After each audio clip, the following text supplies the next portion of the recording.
मंत्रालयातील लिफ्टमध्ये बिघाड झाल्याने 8 जण अडकले होते। आमदार तुषार राठोडांसह त्यांचे पीए लिफ्टमध्ये अडकल्याची माहिती समोर आली होती।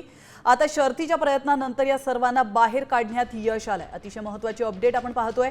काही वेळापूर्वी मंत्रालयातील लिफ्टमध्ये बिघाड झाला होता, त्यामुळे 8 जण या ठिकाणी अडकले होते।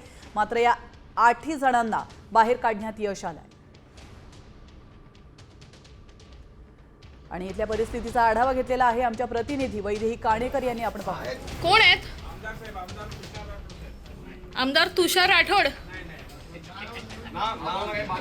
मंत्रालयाच्या दुसऱ्या माळ्यावर लिफ्ट अडकली होती आणि या लिफ्टमध्ये जवळपास 8 जण अडकली असल्याची माहिती पुढे आलेली होती। आमदार तुषार राठोड यांच्यासह त्यांचे पीए देखील होते आणि 8 जण या लिफ्टमध्ये अडकलेले होते। अखेर या 8 जणांना या ठिकाणून काढण्यात आलेलं आहे। दरवाजा निखळल्यामुळे ही लिफ्ट अडकली असल्याची माहिती सध्या मिळत आहे आणि आपण बघतोय की या ठिकाणी अगदी दरवाजा अगदी जोरानं बाजूला करून या ठिकाणी या सर्वांना काढण्यात यश आले असल्याचं बघायला मिळत आहे।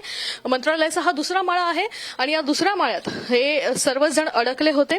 जवळपास 15 मिनिटं या ठिकाणी हे सर्वजण अडकले होते। मात्र या संदर्भात साम टीव्हीनं ही बातमी दिली होती आणि यानंतर या सगळ्यांची सुटका देखील या ठिकाणी करण्यात आली असल्याची जी आहे ती दृश्य आपण या ठिकाणी बघतोय। कॅमेरा पर्सन गणेशसह वैदेही काणेकर, साम टीव्ही न्यूज, मुंबई।